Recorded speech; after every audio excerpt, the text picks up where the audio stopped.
इस कहानी को सुनने के बाद आप हारना भूल जाओगे। नमस्कार दोस्तों, बुद्धा यूट्यूब चैनल पर आप सभी का स्वागत है। आज की कहानी ऐसी है जिसको सुनकर आप हमेशा जीतते जाओगे। किसी भी परिस्थिति में, किसी भी कार्य में, किसी भी रेस में, किसी भी जिंदगी की सफलता की रेस में। तो चलिए दोस्तों, आज की कहानी को शुरू करते हैं। एक दिन महात्मा बुद्ध से एक व्यक्ति मिलने आया और वह बुद्ध से कहता है, मैं आपके संग में शामिल होना चाहता हूँ। कृपया करके आप मुझे दिशा दीजिए और अपने संग में शामिल होने दीजिए। यह बातें सुनने के बाद गौतम बुद्ध उस व्यक्ति की आंखों में देखते हैं और कहते हैं, मैं तुम्हें संग में शामिल नहीं कर सकता। अगर तुम्हें संग में शामिल होना है तो उससे पहले तुम्हें एक काम करना पड़ेगा। एक पूरा दिन और पूरा रात शमशान में गुजारनी पड़ेगी। यह सुनते ही वह व्यक्ति डर जाता है और कहता है, बुद्ध यह कैसी शर्त है? दिन में तो ठीक है, लेकिन मैं रात को शमशान में नहीं रुक सकता। बुद्ध ने पूछा, रात में क्यों नहीं रुक सकते?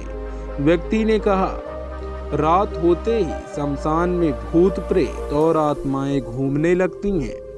बुद्ध ने पूछा, क्या तुमने कभी किसी भूत प्रेत या आत्मा को अपनी आंखों से देखा है? व्यक्ति ने कहा, नहीं बुद्ध, मैंने अपनी आंखों से इसे तो नहीं देखा, लेकिन मैंने लोगों के मुंह से भूत प्रेत और आत्माओं के होने की कहानियां जरूर सुनी हैं और मैंने कुछ लोगों को भूत प्रेत लगते भी देखा है। ऐसे लोग बहुत अजीब अजीब हरकतें करने लगते हैं।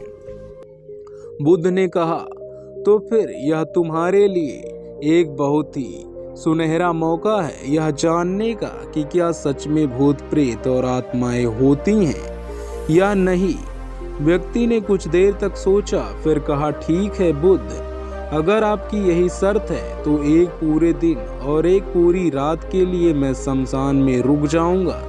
इसके बाद वह व्यक्ति गौतम बुद्ध से आज्ञा लेकर अपने घर वापस चला जाता है और सुबह होते ही बुद्ध के पास आता है और शमशान जाने की आज्ञा मांगता है। बुद्ध ने कहा, ठीक है, तुम शमशान जा सकते हो, लेकिन एक बात का ध्यान रखना, पूरे दिन और रात में तुम जो कुछ भी वहां देखोगे या जो भी घटना तुम्हारे साथ वहां घटेगी, वो सब कुछ तुम मुझे आकर बताओगे। उसने कहा, ठीक है, मैं आपको बता दूंगा। इसके बाद वह व्यक्ति शमशान के लिए निकल पड़ता है। उसके जाते ही बुद्ध अपने दो शिष्यों से कहते हैं, तुम दोनों उसके पीछे जाओ और उसका ध्यान रखना, लेकिन ध्यान रहे उसे यह बात पता नहीं लगनी चाहिए कि तुम दोनों इसके आसपास ही हो। वे दोनों शिष्य भी चुपचाप उस व्यक्ति के पीछे पीछे शमशान की तरफ चले जाते हैं। एक पूरा दिन और रात शमशान में गुजारने के बाद अगली सुबह वह व्यक्ति गौतम बुद्ध के पास वापस आता है। बुद्ध ने पूछा, बताओ, क्या तुमने देखा वहां पर? व्यक्ति ने कहा, बुद्ध, मेरे शमशान में पहुंचने के कुछ देर बाद मैंने देखा कि वहां एक अर्थी आई। उसके पीछे एक बड़ी भीड़ थी। वह अर्थी एक बूढ़े व्यक्ति की थी। उस बूढ़े व्यक्ति के चारों बेटों ने अर्थी को कंधा दे रखा था। चारों बहुत दुखी दिखाई पड़ रहे थे। वही अर्थी के पीछे चलने वाले कुछ लोग बातें कर रहे थे कि अच्छा इंसान था बेचारा, लेकिन अब नहीं रहा। वहीं कुछ लोग यह भी कह रहे थे कि अच्छा हुआ इसके साथ बेचारा बूढ़ा बिना किसी ज्यादा दर्द और पीड़ा के दुनिया से चला गया। इसी तरह और भी लोग उसके बारे में तरह तरह की बातें कर रहे थे। फिर उस बूढ़े को चिता पर लिटाया गया और उसके बड़े बेटे ने उस चिता को अग्नि दी। फिर सभी लोग वहां वापस तालाब में नहाकर वहां से चले गए। उसके बाद मैं काफी देर तक वहीं बैठा हुआ उस जलती हुई चिता को देखता रहा। फिर जब दोपहर हुई तो वहां एक और अर्थी आई जो कि एक जवान औरत की थी। उस औरत का पति उस अर्थी के आगे चल रहा था। वह बहुत दुखी था, उसकी आंखों से आंसू बह रहे थे। अर्थी के पीछे चलने वाले कुछ लोग कह रहे थे कि बहुत गलत हुआ इस लड़के के साथ, इतनी सी उम्र में ही इसकी पत्नी ने इसका साथ छोड़ दिया। अभी तो बेचारे की पूरी जिंदगी पड़ी है, 2 छोटे बच्चे हैं, वह अकेले कैसे उनकी परवरिश करेगा। भगवान ने बहुत गलत किया। इसके अलावा वहाँ कुछ महान ज्ञानी व्यक्ति भी थे जो कि उस मृत्यु स्त्री के पति को समझा रहे थे कि रो मत, क्योंकि आज नहीं तो कल उसे यहाँ से जाना ही था। किसी को पहले ही तो किसी को बाद में, लेकिन एक दिन सबको यहाँ से जाना है। कोई मृत्यु से बच नहीं सकता, सब कुछ यहीं रह जाता है। इसीलिए हमें क्रोध, चिंता, लालच और बुरे कर्मों से बचना चाहिए। और इसी तरह की और भी ज्ञान की बातें वह सभी ज्ञानी व्यक्ति आपस में करते रहे थे। फिर उस स्त्री के पति ने उसकी चिता को अग्नि दी और जोर जोर से रोने लगा। उसे रोता देख कुछ लोग उसे सांत्वना देने आ गए। फिर उस सभी लोगों ने भी पास के ही तालाब में स्नान किया और वहां से चले गए। मैं इस बार भी बैठा हुआ उस स्त्री की चिता को जलते देखता रहा। जब होने को थी तो वहां 2 अरथियां और आई। एक अर्थी महंगे फूल मालाओं से सुसज्जित, उसके पीछे जो लोग थे वे बड़े खानदान के लग रहे थे और उनके पीछे लंबी भीड़ भी थी। देखने से ही लग रहा था कि यह किसी अमीर व्यक्ति की अर्थी है। दूसरी अर्थी बहुत ही साधारण सी थी और उसके पीछे बहुत ही कम लोग थे। वह जरूर ही किसी बहुत गरीब व्यक्ति की अर्थी रही होगी।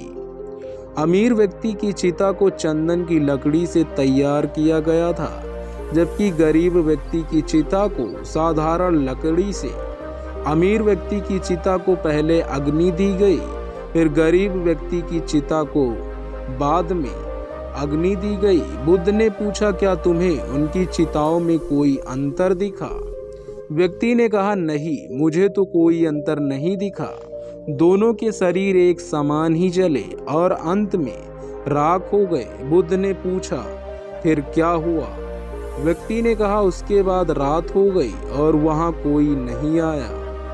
बुद्ध ने फिर पूछा, क्या तुम्हें वहां रात में भूत प्रेत और आत्माएं दिखी? व्यक्ति ने कहा, नहीं, मुझे वहां कुछ भी नहीं दिखा, लेकिन मैं वहां पूरी रात खुद से ही डरता रहा, कभी हवा की सनसनाहट से तो कभी जानवरों की आवाज से। और फिर सुबह हो गई और मैं आपके पास आ गया। बुद्ध ने कहा, बहुत बढ़िया, लेकिन मैं तुम्हें संघ में शामिल नहीं कर सकता। व्यक्ति ने कहा, लेकिन क्यों? बुद्ध ने कहा, क्योंकि तुम अभी उसके लिए तैयार नहीं हो। संघ में शामिल होने के लिए तुम्हें एक बार और एक पूरा दिन और रात शमशान में गुजारनी पड़ेगी। व्यक्ति ने बुद्ध को मनाने की बहुत कोशिश की, लेकिन बुद्ध नहीं माने, तो उसने दोबारा शमशान में जाना स्वीकार कर लिया। अगली सुबह बुद्ध ने आज्ञा लेकर वह फिर शमशान की ओर निकल पड़ा। बुद्ध ने इस बार फिर उन व्यक्तियों की सुरक्षा के लिए उनके पीछे अपने 2 शिष्य फिर से भेज दिए। एक पूरा दिन और एक पूरी रात शमशान में गुजारने के बाद वह फिर बुद्ध के पास आया। बुद्ध ने फिर वही प्रश्न किया, बताओ क्या देखा? व्यक्ति ने कहा, बुद्ध, कल मेरे सामने 8 लोगों की चिताओं की अग्नि दी गई और उन सबके साथ भी वही घटनाएं हुई जो मैंने पिछली बार आपको बताई थी कि बहुत से लोग रो रहे थे, कुछ उन्हें सांत्वना दे रहे थे और कुछ ज्ञानी व्यक्ति तरह तरह की बातें कर रहे थे। लेकिन एक अलग चीज जो मैंने इस बार देखी वो यह थी कि कुछ मृत व्यक्तियों के शरीर के कुछ हिस्से जो ठीक से नहीं जल पाए थे, उन अधजले हिस्सों को चील, कौवे और जानवर नोच नोच कर खा रहे थे। कुत्ते कुछ हड्डियों को अपने साथ उठा ले गए। यह सब देखकर मुझे एक चीज का एहसास हुआ कि जिस शरीर को हम इतना महत्व देते हैं उसका अंत भी एक दिन इसी प्रकार होना है। बुद्ध ने कहा, तो अब तो मैं बुद्ध संघ में शामिल हो सकता हूँ। उस व्यक्ति ने कहा, बुद्ध ने कहा, नहीं, मैं अब भी तुम्हें संघ में शामिल नहीं कर सकता। व्यक्ति ने कहा, लेकिन बुद्ध, मैं तो आपकी कही गई बात के अनुसार 2 बार शमशान में रहकर आ चुका हूँ। अब तो आपको मुझे संघ में शामिल करना ही पड़ेगा।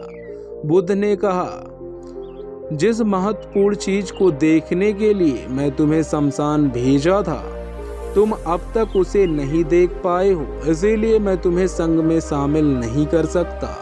और तुम जब तक शमशान में यह नहीं देख लेते जिसके लिए तुम्हें वहां भेजा जा रहा है, तब तक तुम संघ में शामिल नहीं हो सकते। यह सुनते हुए व्यक्ति फिर से आज्ञा लेकर अगली सुबह शमशान की तरफ निकल पड़ता है। वह एक पूरा दिन और रात शमशान में गुजारता है, लेकिन इस बार उसके अंदर अलग ही चमक आ चुकी थी।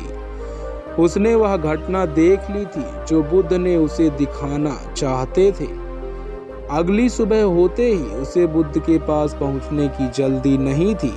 वो अंदर से एकदम शांत और स्थिर हो गया था। उसका चेहरा एक गंभीरता आ गई थी।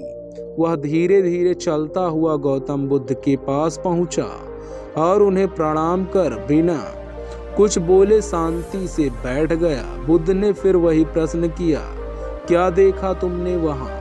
व्यक्ति ने कहा, मैंने देखा कि 4 लोग मुझे अर्थी में लिटाकर शमशान की तरफ ला रहे हैं। लोग मेरी अर्थी के ऊपर फूल मालाएं फेंक रहे हैं। एक बहुत बड़ी भीड़ मेरी अर्थी के पीछे पीछे चल रही है।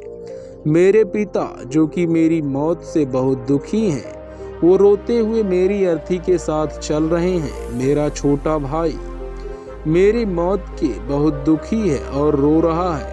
कुछ लोग मेरे भाई और पिता को समझा रहे हैं और उन्हें सांत्वना दे रहे हैं। भीड़ में चल रहे हैं। कुछ लोग भी मेरी मौत से दुखी हैं और कुछ दुखी होने का दिखावा कर रहे हैं। भीड़ में से कुछ लोग बातें कर रहे हैं कि अच्छा इंसान था, अभी उम्र ही क्या थी बच्चे की, लेकिन भगवान ने इसे इतनी जल्दी बुला लिया। और भी लोग मेरे बारे में तरह तरह की बातें कर रहे थे। फिर मेरी अर्थी को शमशान की जमीन में रख दिया गया। मैं सांस लेना चाहता था, लेकिन मेरे अंदर सांस नहीं थी। मैं अपने हाथ पैरों को हिलाना चाहता, लेकिन मैं हिला नहीं पा रहा था। मैं अर्थी से उठकर अपने पिता को गले से लगाना चाहता था और अपने छोटे भाई से यह कहना चाहता था कि माता पिता का ध्यान रखना, क्योंकि अब तुम ही हो जिसे पूरे घर को संभालना है। उसके बाद मुझे उठाकर चिता पे लिटा दिया गया। फिर मुझे एक कपड़े से ढक दिया गया। उस कपड़े के बाहर मुझे कुछ भी दिखाई नहीं दे रहा था। फिर मेरे ऊपर बहुत सी लकड़ियां रख दी गई। वो मुझे बहुत भारी लग रही थी। मैं उन्हें हटाना चाहता था। मुझे अंदर घुटन महसूस हो रही थी। फिर कुछ समय पश्चात मुझे गर्मी का आभास हुआ। मैंने देखा कि मेरे पूरे शरीर पर आग लग चुकी थी। मेरा पूरा शरीर किसी लकड़ी की भांति जल रहा था। मैं चिल्लाया, लेकिन मेरे मुंह से आवाज नहीं निकली। मैं उस अग्नि में पूरी तरह से खो गया। मैं पूरी रात खुद को ऐसे ही जलता देखता रहा और अंत में मैंने पाया कि मैं राख में तब्दील हो चुका हूँ। उस पूरी रात मैं पता नहीं कहाँ खोया रहा था। ना तो मैं डरा, ना ही मुझे किसी प्रकार के डर का एहसास हुआ। और सुबह होते ही मैं आपके पास आ गया। यह सब सुनकर बुद्ध मुस्कुराए और बोले, अब तुम संघ में शामिल हो सकते हो। बुद्ध ने आगे कहा, जीवन को वही व्यक्ति समझ सकता है जिसने मृत्यु को समझ लिया हो। जैसे एक बीमार व्यक्ति ही स्वस्थ रहने के महत्व को अच्छे से समझ सकता है। ध्यान और साधना में उतरने के लिए अंदर ध्यान का बीज होना बेहद आवश्यक है। और वह ज्ञान का बीज कल रात तुम्हें वहां मिला। तुमने वहां जाकर यह महसूस कर लिया कि तुम्हारा शरीर नश्वर है और तुम्हारे साथ कुछ भी नहीं जाने वाला, सब यहीं रह जाएगा। जब तुम पहले 2 बार शमशान गए तो तुम भी उन्हीं ज्ञानी व्यक्तियों की तरह ही थे जो शमशान में जाते ही धार्मिक हो जाते हैं, जिन्हें वहां जाते ही मृत्यु की याद आती है, शरीर के नश्वर होने की याद आती है और वहां बड़ी बड़ी बातें करते हैं, लेकिन वहां से निकलते ही फिर पहले जैसे हो जाते हैं। वैसे ही सारे बुरे काम करते हैं, अधर्म करते हैं, खुद के शरीर से मोह करते हैं, इसे अमर मान लेते हैं और दूसरों से ऐसा व्यवहार करते हैं जैसे वह यहाँ हमेशा रहने वाले हैं। लेकिन जब तुम तीसरी बार वहां गए तो तुम्हें अंदर से यह आभास हुआ कि तुम असल में वो नहीं हो जो तुम खुद को मानते हो। खुद के अंदर गहरा ध्यान और समर्पण पैदा करने के लिए शरीर की नश्वरता और मृत्यु का अनुभव करना बेहद आवश्यक है। अब जो ज्ञान का बीज तुमने कल रात वहां पाया है, उसे अपने ध्यान में परिवर्तित करना है और उसे इतना बड़ा करना है जो व्यक्ति तुम्हारे पास आए उसकी समस्या को तुम आसानी से दूर कर सको। इस कहानी से हमें यह शिक्षा मिलती है कि हमारा शरीर नश्वर है। किसी व्यक्ति की ने जन्म लिया है तो उसकी मौत निश्चित है। इसीलिए हमें क्रोध, लालच और काम वासना छोड़ देनी चाहिए। पता नहीं आज हम हैं, कल भी होंगे, इसीलिए हमें वर्तमान समय में अच्छे काम करने चाहिए। तो दोस्तों, इस कहानी से आपने क्या सीखा, हमें कमेंट बॉक्स में कमेंट करके बताइए। इस कहानी के बारे में अपनी राय कमेंट बॉक्स में दीजिएगा। तो दोस्तों, यदि आपने अभी तक चैनल को सब्सक्राइब नहीं किया है तो सब्सक्राइब कर लें और वीडियो को लाइक करके अपने दोस्तों परिवार के सदस्यों के साथ साझा करें ताकि वह भी सीख सकें और अपने जीवन में सफलता हासिल करें। तो दोस्तों, आप सबके सपोर्ट के लिए धन्यवाद। मिलते हैं अगली कहानी में।